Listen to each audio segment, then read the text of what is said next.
saw some Kansans and some Texans too. Shout Love some out. Kansas and some Texans. So happy y'all are here. Thank you for joining us. Okay, I'm going to go ahead and get started on sharing the screen.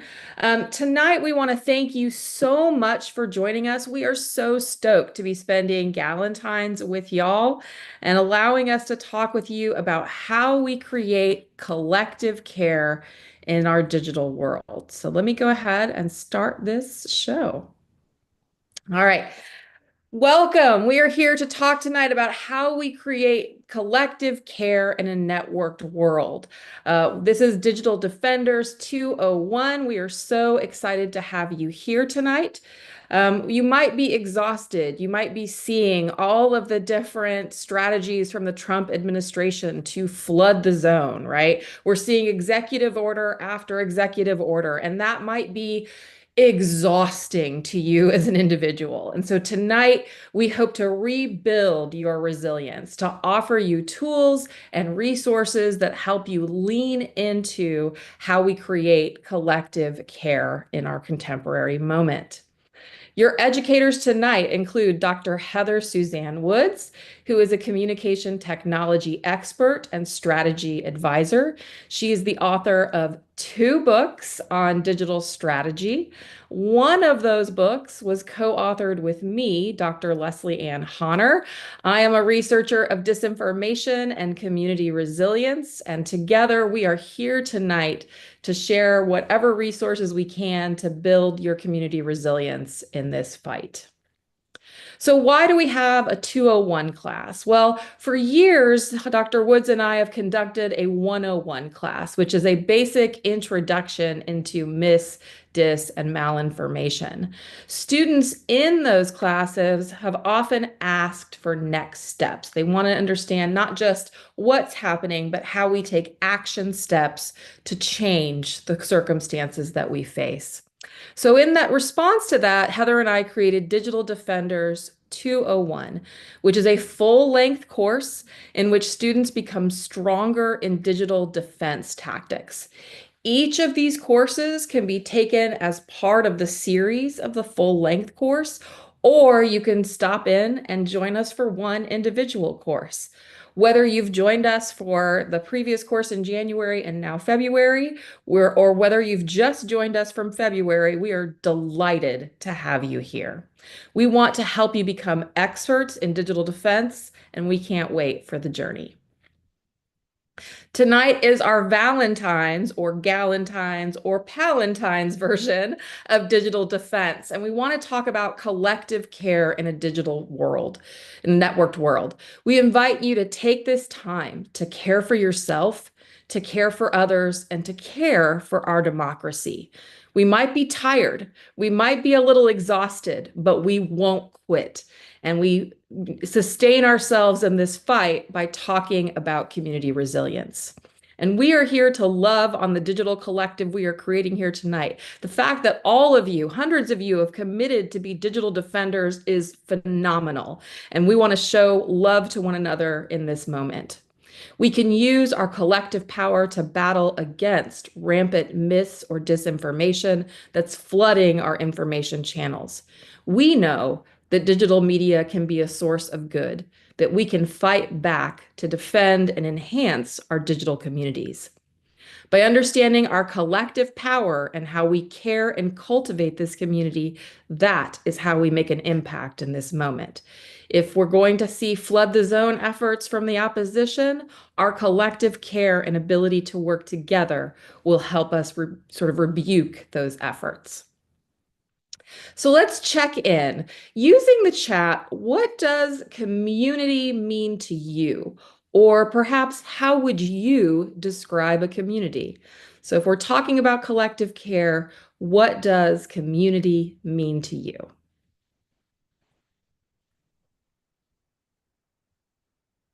I'm seeing a lot of working together, support, connection, presence, Yeah, having a safe space, linkage, love, having a chosen family, yeah, people that won't judge, care, collaboration with people with shared interest, Yeah, being seen and heard. I love that. Go Yeah. ahead. These are So, great answers. Darn it. yeah, you got it. Go ahead. But yeah, these are all great answers. You're exactly right. The community is all of these different definitions, and how we think about community is essential to how we think about our role in the movement and how we sustain ourselves in this fight. And so I love that you're already so smart. You're already key and clear on what community is. That's awesome. That's our building bridge to start from. Thank you so much. Tonight, our plan is two different parts of education. Our first part of the discussion tonight will be about collective care in a networked world. And Dr. Woods will give us a great deal of information about community resilience and also the power of friendship, how friendship has the capacity to help us restore and rebuild in these moments. And then I'll be sharing a little bit about how positive messaging can be used to enhance your community's resilience and to build strength and authenticity with one another. Our biggest message in this training is that your voice matters.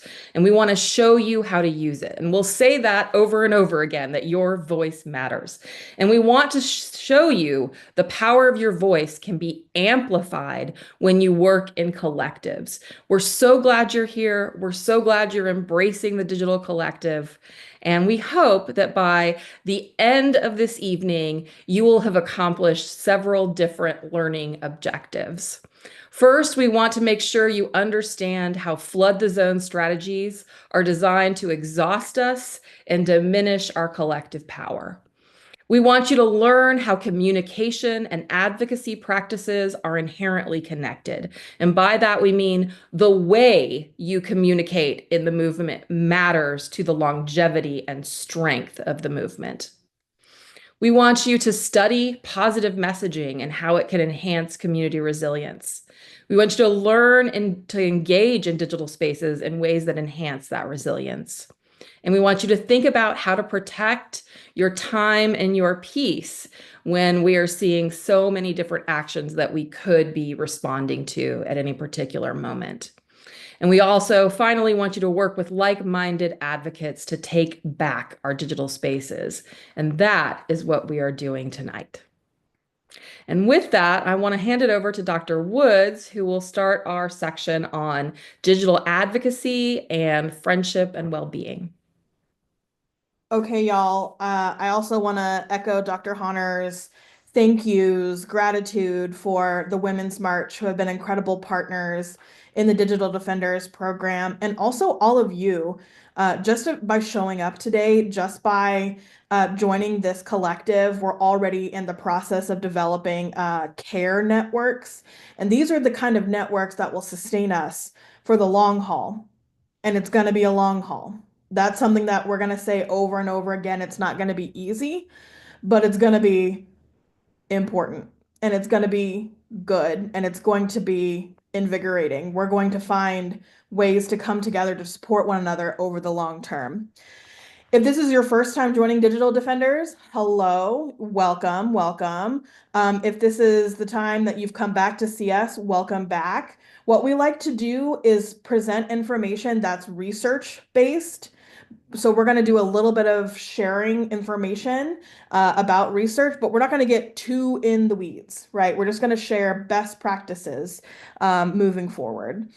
And we really want you to think about the context of digital advocacy as a basic strategy for fighting oppressive politics and divisive strategies from various organizations trying to keep us apart and keep us from communicating with one another. So we know that social media is a powerful tool for communication, including peer-to-peer or peer-to-collective communication. You are likely here because you know this, and maybe social is where you found us. I know we chatted a couple of people on the Women's March Facebook page. We've connected with others in other locations. So you know that digital media, social media is a powerful tool for communication. Our research shows that social media can really be a key for bringing people together, like the experience we're having right now. And in general, digital media can serve as a connective tissue, even when we're far apart from one another, or even when we disagree on certain matters, we can find ways to come together and care for each other in a collective context. We want to emphasize this, so I'll say it again. Our emerging research shows that while social media can divide, it can also bring people together. For example, through finding shared community on social media or on TikTok or in other spaces. More important than that, it's important for political communication. And it becomes a space where we can all participate in positive political discourse to create a digital collective that sustains us for the long haul. So I think what we could do is maybe in the chat, share one way that social media might be useful for collective political communication. Could you share one way that social media, or maybe digital media more broadly, might be useful for collective political communication? I'm seeing education, a lot of education, communicating over distance, yeah. Keeping ourselves connected, fact checking, sharing petitions, information sharing, organizing, making sure that we have access to good information and disseminating that information quickly. Gathering people for a march. Yeah. Some of you might have participated in the People's March and used an online platform to like find a ride with people in your community or, communicating with others. And I'm also seeing, people say fighting loneliness, right? Like not finding other people who have shared interests or perspectives as you, or even different ones to try and come together if you can find a way, if we're all on one side, we can find ways to come together even if we have differences. Yeah. I'm seeing a great reminder that you're not alone. Yeah, and if you're in a rural state or maybe you can't get out into a protest in a physical way, this is another way to organize. All of that's perfect. Yeah. And so we really know that social media can be useful for collective political communication. It helps us develop social movements. It does do knowledge sharing. We've seen it work for citizen journalism and on-the-ground reporting, sometimes before um, news media can get there, or if news media chooses not to cover something in particular, it's helpful for finding one another, right? All of us in this space, all over 600 of us, we might be spread out, but we have something in common. And that something in common can be enough connective tissue for us to join together and build this movement together. I'm also loving in the chat folks talking about connecting to resources like this training. Love it. Absolutely great. So really, if we think about digital media and social media, it's a place where we can influence people. It's a place where we ourselves are influenced, where change is built, and where democracy can truly thrive. And we're going to be honest here, and some of you are asking questions about this in the chat and in the Q&A. Social media can also be kind of a bummer. It can be a place where misinformation, hatred, and violence can circulate very quickly. And some of that, as you know, is because there are bad actors on the internet that are trying to bring us down. And some of that is because of the structure of social media. Many platforms incentivize attention-getting content. Volatility and virality are really a response to attention and visibility. So it doesn't even matter if content is the truth. In actuality, misinformation and disinformation tends to scale higher and faster because it is volatile. And actually, our next Digital Defenders training will break down some of the reasons why that's true. things like algorithms, the mathematical processes that produce our social media, which prioritize engagement and attention over shared interest and collective action because it brings eyes to embedded advertisements and it keeps us on social platforms longer. So it actually, again, does incentivize bad behavior. And some people don't need that incentive, right? We know that to be true. But actually, social media can add more fuel to the fire. So while it is meant to divide us, or it could divide us, we will not let this happen. We in Digital Defenders are going to show you how to turn the parts of digital media that divide us into tools that can bring us together. One way that we want to do that is by talking about the power of the network or about the collective. Or another way to say that on Galentine's/Palentine's Day is friendship. Digital Defenders resistance is networked. In other words, it's inherently collective.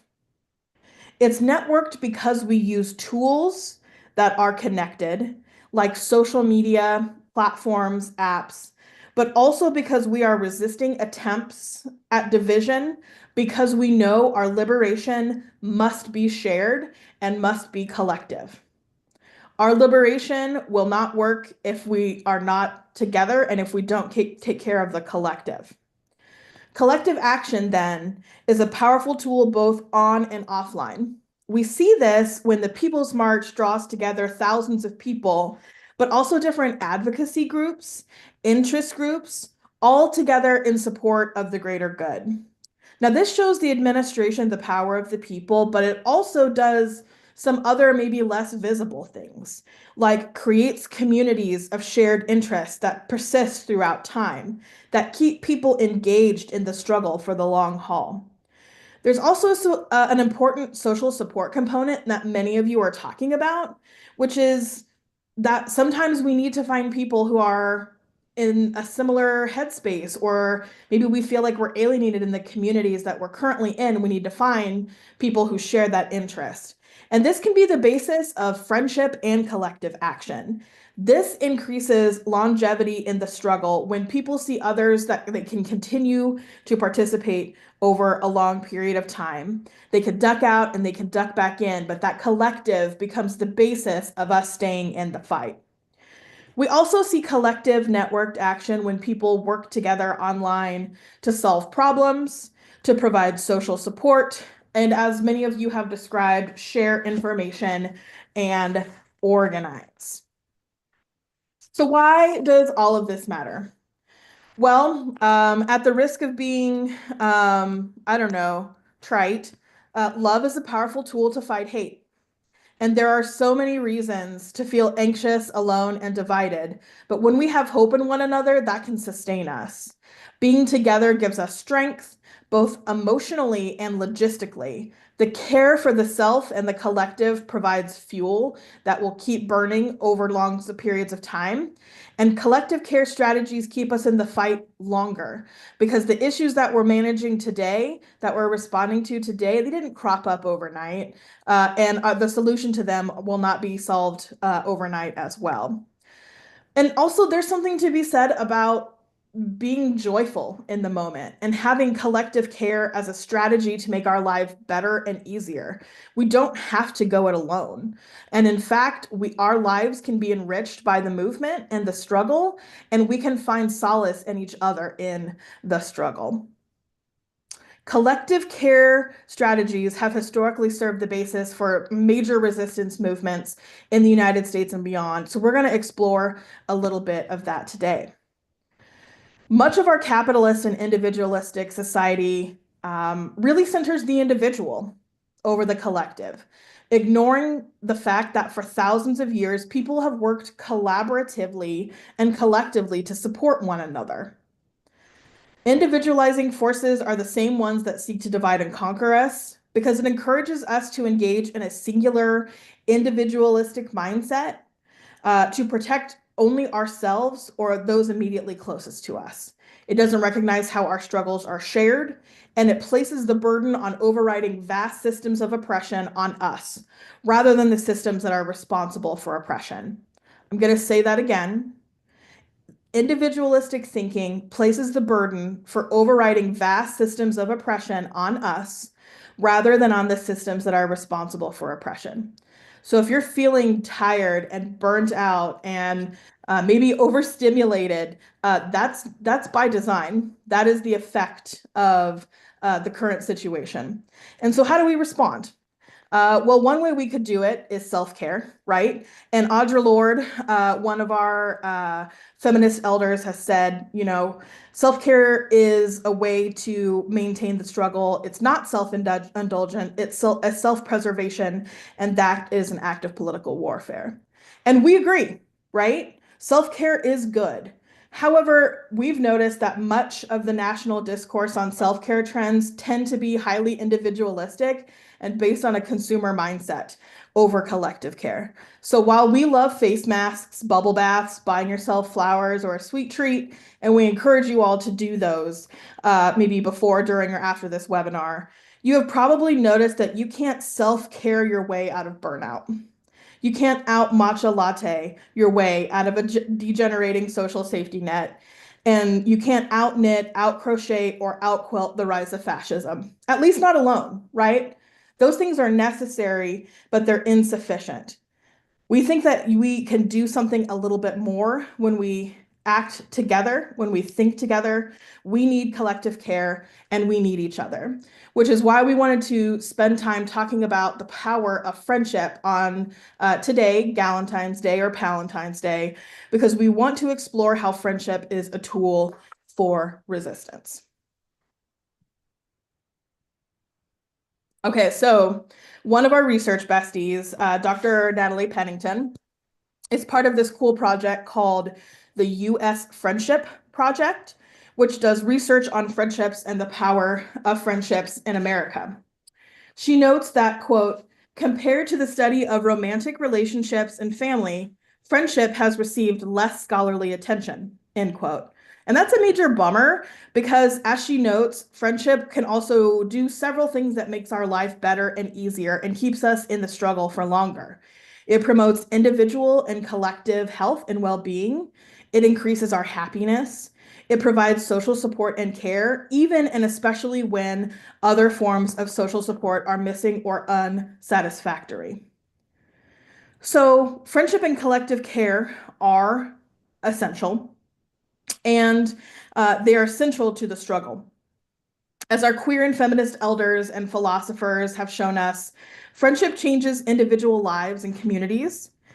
Non-romantic forms of affiliation can create the basis for collective action now and in the future. Platonic love can be more flexible and resilient than other traditional or socially dictated forms of relationships, in part because the rules for friendship are more flexible and resilient. Perhaps this is the reason why we've seen a rise in friend groups doing things traditionally assigned to romantic partnerships, like buying houses or adopting pets or raising children, signing important life documents for and with each other. They're literally building a village. And we want to encourage you to find ways to build a village here and now. And to be fair, we don't even have to love one another to work alongside each other. Shared interest can hold us together with each other, even if we have differences of opinion. So what does this look like? How do we action it? We can have collective support and care that looks like mutual aid networks. It can look like collaborative organizing. It can look like info sharing, educating others, and more. And the ways that we do that are multiple. We can meet people, follow up with people. We can build connections, develop that group chat, put it in an encrypted channel. You can follow us join us on Slack. We've got a Digital Defenders community going there where we share resources. You can keep coming back to these Digital Defenders groups. You can explore friendships throughout time. There are so many ways that friendships can be central to the struggle for justice, equity, and care. So I would love to hear, perhaps in the chat, where you're finding collective care. How are friends helping you through this movement?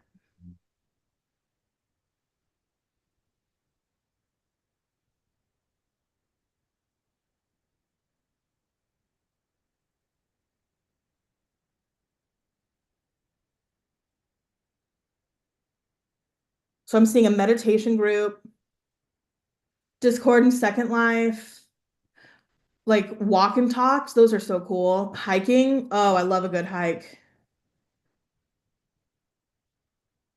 I'm also seeing some folks that are like, I'm sort of isolated in my community. I'm looking to build connection, which is great. Welcome. You're here. Knitting groups, memes. We wrote a book about memes. We love that. We have a meme chat that we share back and forth. The group chat is always popping. Discussing fiction, writing movies. Yeah. Creating local groups, maybe a nice beverage now and then. Church is a network, national organizing, vent group, ooh, dancing, having standing meetings with folks. Yeah.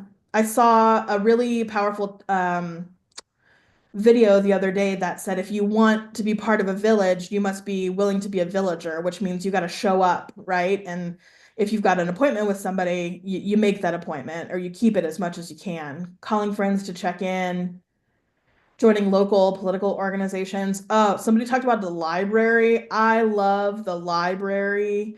It's one of my favorite third spaces, spaces that are not just work and home. My local library is incredible. They've got like gaming groups.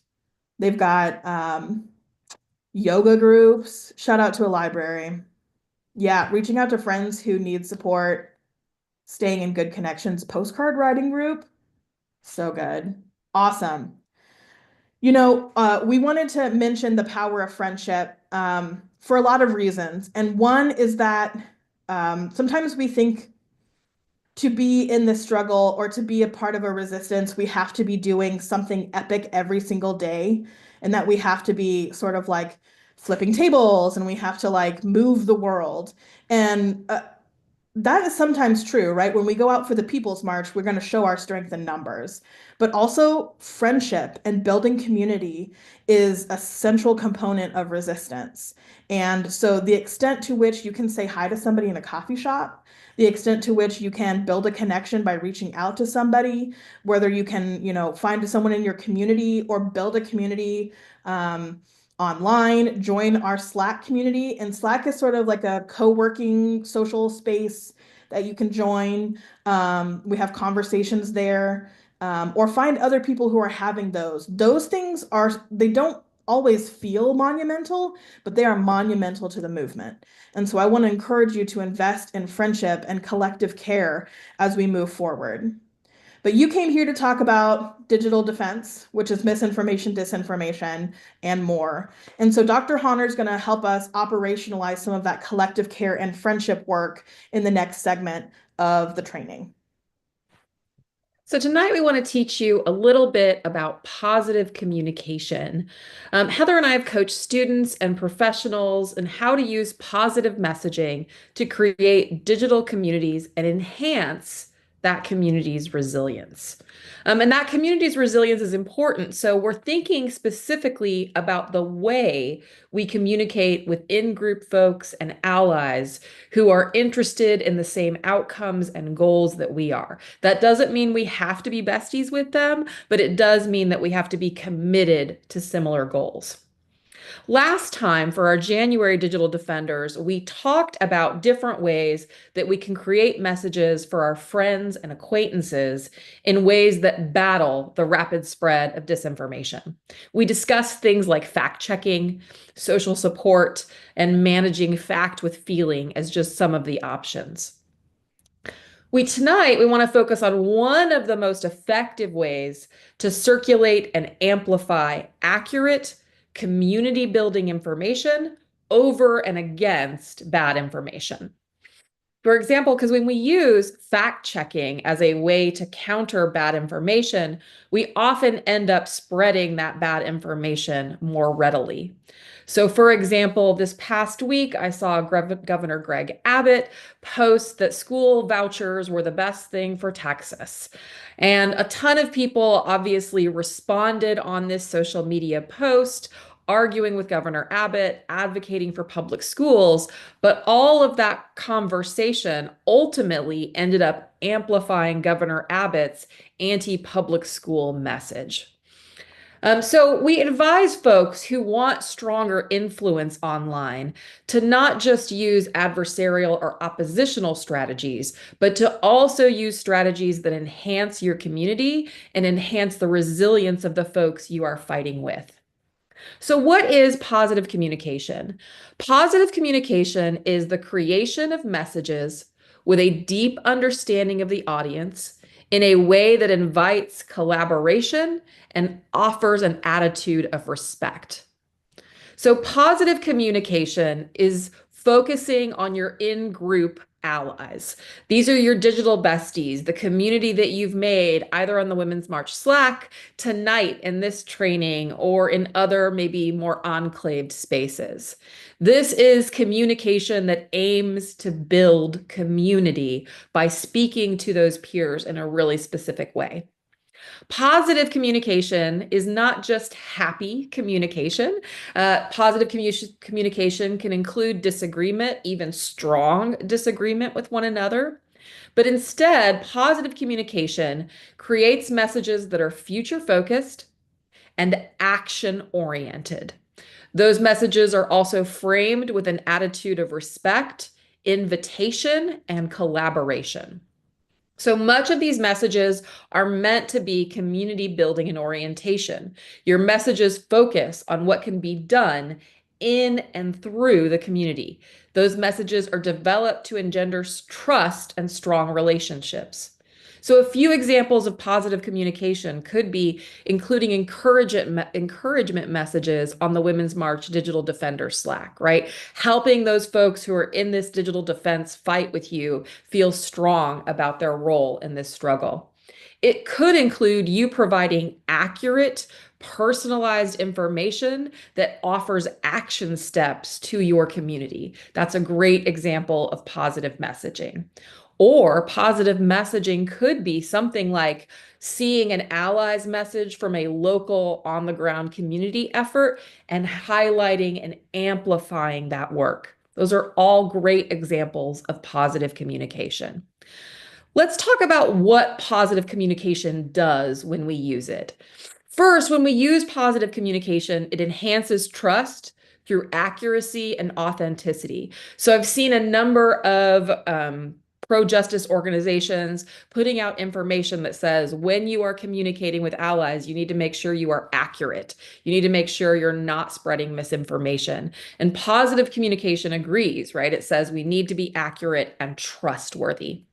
It also focuses on future actions that the community can take. So instead of just showing our disappointment with something we see happening in the world, positive communication takes that disappointment and translates it into positively framed, future focused actions with associated resources or ideas that we can offer to our community. Positive communication may include emblems and symbols that are attractive to members of that community. So it's not without accident that our digital defenders imagery uses superhero imagery. That imagery can be very galvanizing for groups of people who are invested in change. And ultimately, positive communication recognizes the deep need for people to be seen within the community. So when we communicate in ways that focus on action and that enhance our resilience, what we're trying to do is invite people to be in community with us and to make that a more egalitarian space where we have the capacity to work together. So let's talk about some examples. My first example is our hypothetical friend here, Paula. And Paula notices that disinformation is keeping her friends from supporting local pro-justice movements. She decides that she's going to start a Facebook group that is a digital book club where she and her friends learn together about the struggle for justice. One of those book club members, who was initially hesitant, ultimately decides that this is a fantastic space of collaboration and then decides to advertise for the group to invite others to join. With both Paula and the friend, we see great examples of positive communication. So Paula notices a problem. Disinformation is keeping her friends from fighting fascism.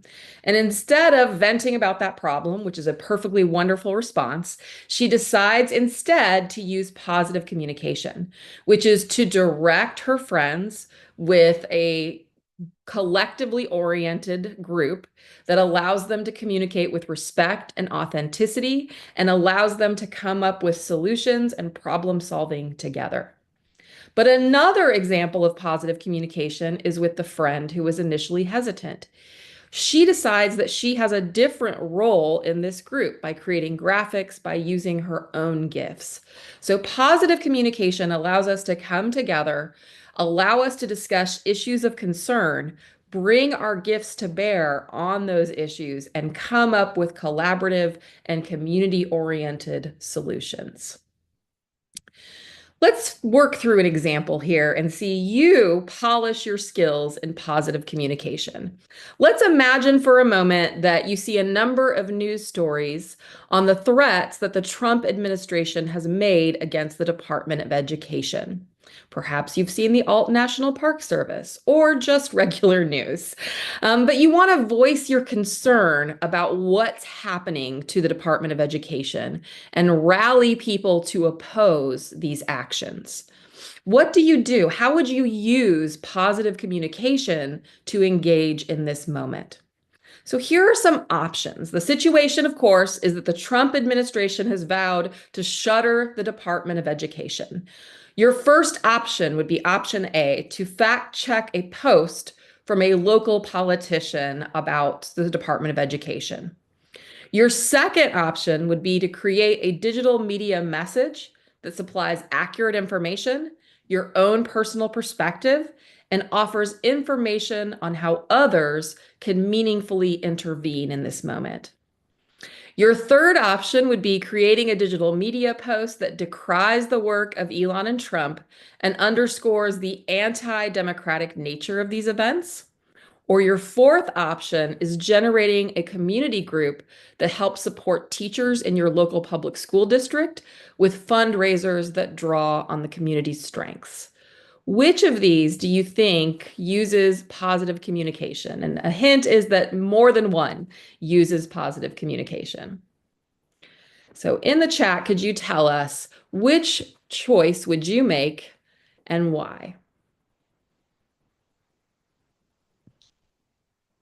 Dr. Hunter, are you able to see the chat? I'm not able to see the chat, so if you could All help right. me. I will reflect. I'm seeing a lot of B's and D's.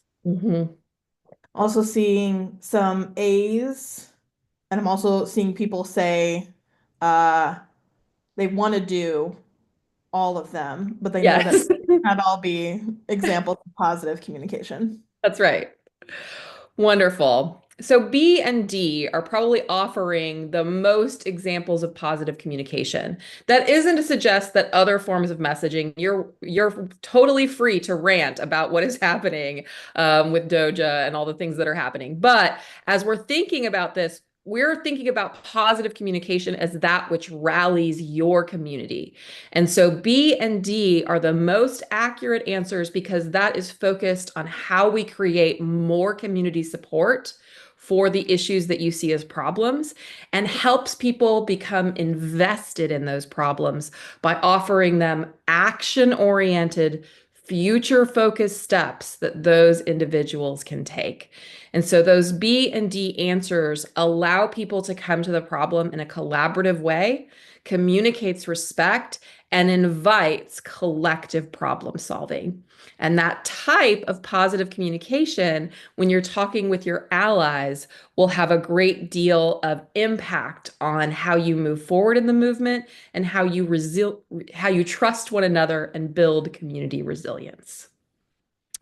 So before we finish our positive communication story, we need to remember that positive communication is something that you engage over and over again. It's something you use when you're talking to your allies or members of your community.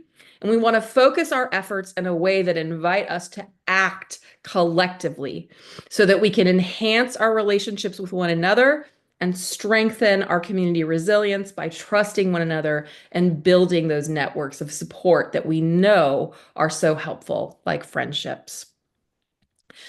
Community resilience also has some important elements that we want to remind you of. We know we need to trust and rely on one another in digital spaces, that these types of communities are how we sustain ourselves in the struggle. We'll discuss more ways of communicating well with our kinfolk in future sessions, so we hope that you'll join us again in March for Digital Defenders. We also need to recognize that we all have different roles in our collective struggle, and that role needs to be deeply considered as you're thinking about the messages that you're sending out into the world. Not everyone has the same level of risk, and that level of risk needs to be sort of thought of as we think about the way we communicate through this terrain. Some online spaces can be safer than others, and we need to moderate risk with potential impact. There are spaces that are dedicated and curated for our shared struggle. So we're thinking here of this space, right, that we're creating here tonight, as well as the Slack channels, for example. There are also pockets of community across the internet that are safer than others. So, for example, when you're communicating on Facebook versus if you're communicating on Reddit, that there is varying levels of risk involved in those modes of communication. We want you to be able to create those spaces that feel right for you so that you have a retreat.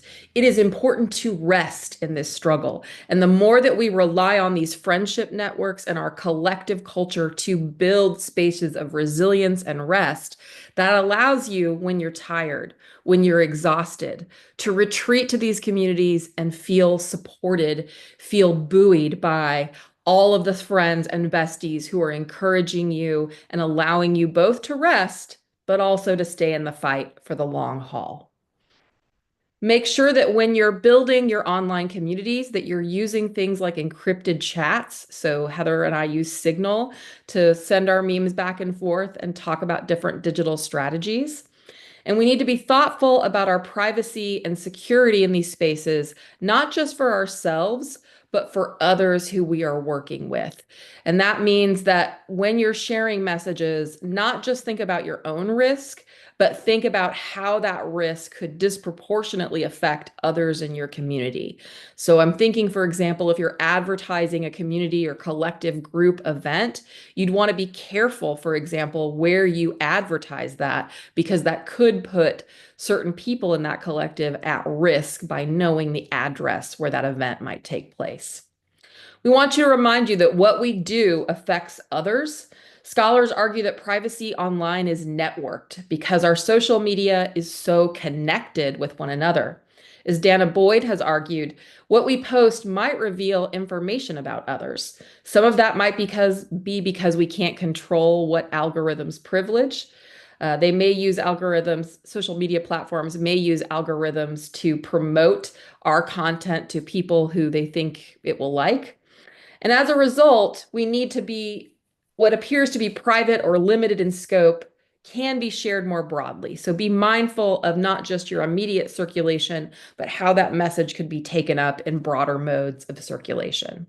So think about others when you post. And ultimately, as a great reminder at the bottom of this, rest and rejuvenate for the fight. That is why we are talking about collective care and positive messaging. All right.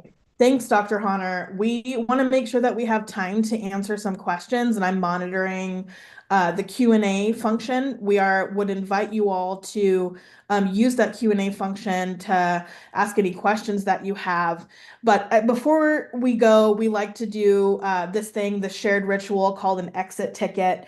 And in doing so, we really want to say congratulations and thank you for showing up into this space. You did it. You are building community. I'm already seeing this happening in the chat. I'm seeing about people talking about places where, they feel like they might be alone, but actually there's like a bestie low key not very far away from them, or they're using social to connect in other ways. I'm hearing people talk about action that they're doing in their communities. This is why we wanted to focus on collective action and friendship, because it is a powerful tool not only to counteract misinformation and disinformation, but also because we got to be together. We got to have that sustaining energy of friendship as we move forward.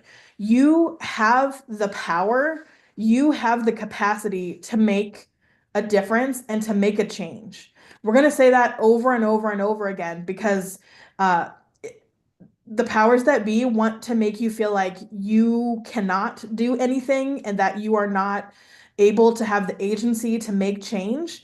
Uh, that's wrong, right? We know that by showing up in these spaces, we're already making change. The next step is building on that capacity with friends and with the collective, joining us together. You are needed in this fight and you have a great deal of power, perhaps more than you understand. And there are folks that are trying to make you feel overwhelmed and tired and defeated. That is a tactic. We will not give in to that tactic. Our strategy is to continue to be in this fight with collective care and with programs like Digital Defenders moving forward. We do want to encourage you to be safe in the way that you engage. Basic info security is important. Things like using using Signal for encrypted chat, being thoughtful about who can see your information as well as what other people can see of maybe your friends or your colleagues. We're going to be spending more time on this a little bit later in the Digital Defenders program. So if you're interested in that, please do come back. Be in touch with your community, select your battles. We're not going to run out of steam early. We're going to do this for the long haul. Take good care of yourself and others. Stay off sketchy parts of the internet unless you're very ready to sort of dig in and you're prepared on all sides of that. It can be really empowering to start building the resistance as part of a community of care like the one that we've started today. So before we go, we'd love for you to drop in the chat what is one way that you can use positive communication?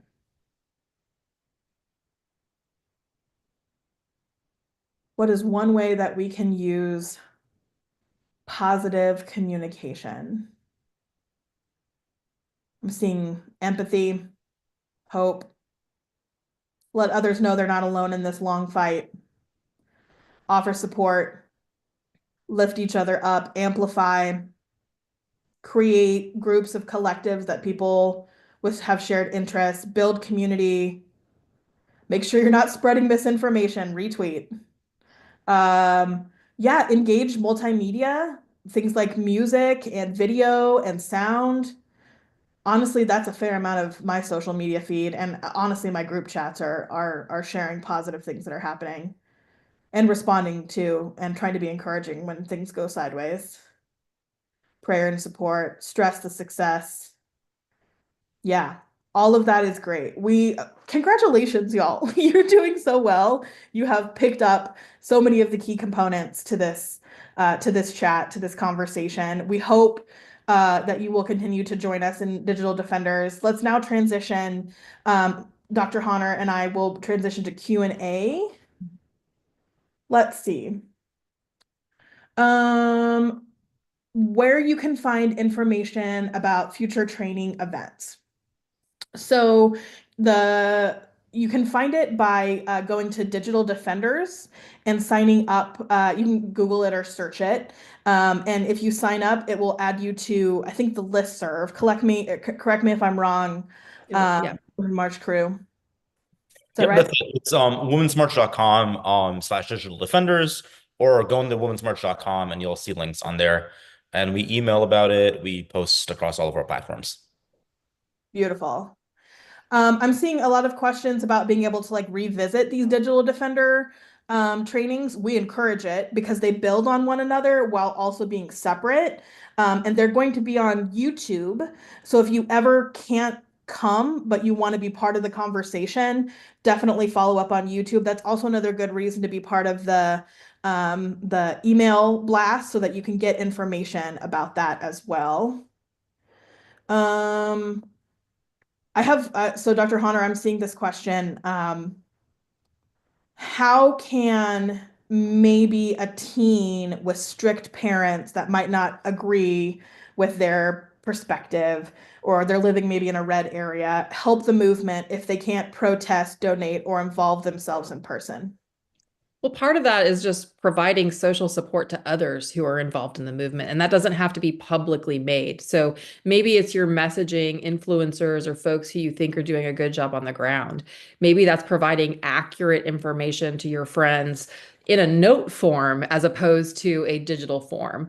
A lot of these strategies for positive communication can be conducted in real life. So those of you who are not huge on social media, positive communication can be mailing people letters. It can be that postcard campaign that we heard about. That sounds clutch, right? So as we're thinking about these strategies, we don't want you to put yourself at risk, but we do want you to be able to think about maybe clandestine ways or even enclaved ways of support if it feels risky for you to show public support in those places.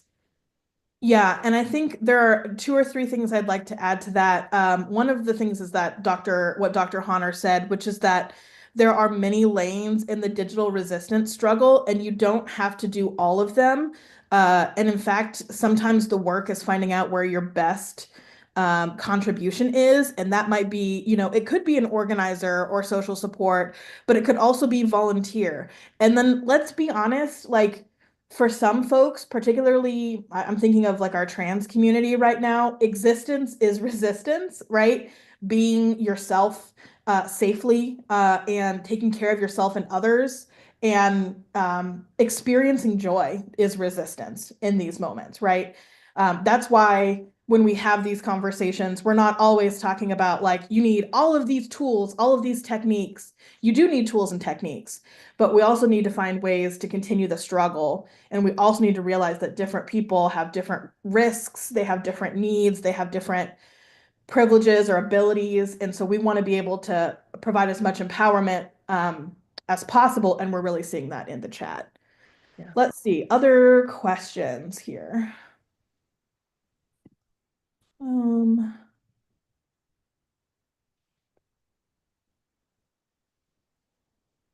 Yeah, so there are some folks that are feeling less than positive about being positive in this moment. That Uh, makes sense. yeah, And and so maybe you want to talk a little bit more about about positive. yeah, positive messaging doesn't mean you have to be happy about what's happening. And it's perfectly fine to be disgruntled and angry. But we're using positive messaging to take those horrible feelings that we seem to have that individualize us and make us feel like we have no support system. And we're translating that into actionable, future focused steps that our community can take. And that doesn't have to be sunshine, happy messages, but allowing people to see how we can come together to create specific steps that build our future is a monumental game changer in terms of how we think about messaging with the folks who are our allies, right? We've all the last few weeks have been inundated with these flood the zone executive orders and other government actions. And so that can be a moment in time where we feel disgruntled but exhausted in that moment, and building in those positive communication practices that are about community building really helps us find those pockets of resistance. Yeah, and if I could add something to that, uh, if you haven't been to our earlier training, you might consider coming back next March or yeah, I guess next month, which is March, or going looking at some of our YouTube trainings. One of the things that we find sort of surprises people that having very long conversations, sometimes like angry conversations, like with your Uncle Larry or something on Facebook, can actually launch misinformation, disinformation, or malinformation into a viral space and can actually spread it faster. Because remember, algorithms are meant to prioritize things that look like they have the most attention. And so we want to use our rage, which is just productively. That doesn't mean, again, it's not always sunshine and rainbow and puppy dog kisses and all of those things. But we just want to be strategic in how we're turning that rage into something more productive. Let's see, checking in on the Q&A.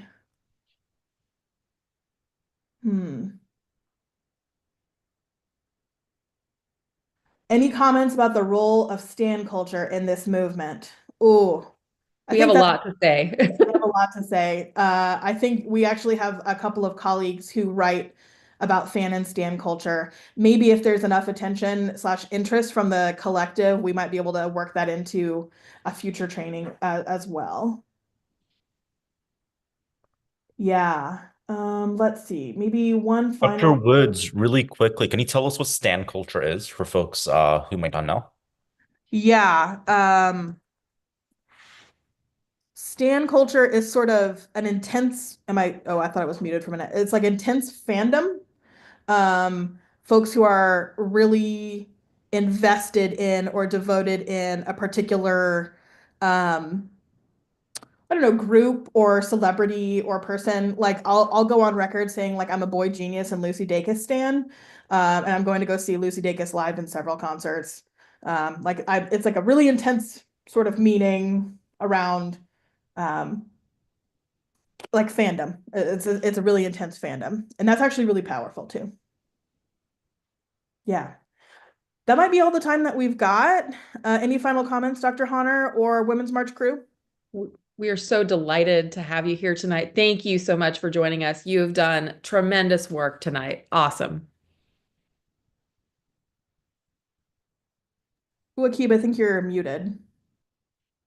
There we are. I am. I was saying thank you so much, Dr. Hanner, Dr. Woods, everyone who joined. Have a wonderful, wonderful night. We'll see y'all next month. We'll see y'all on the email and digital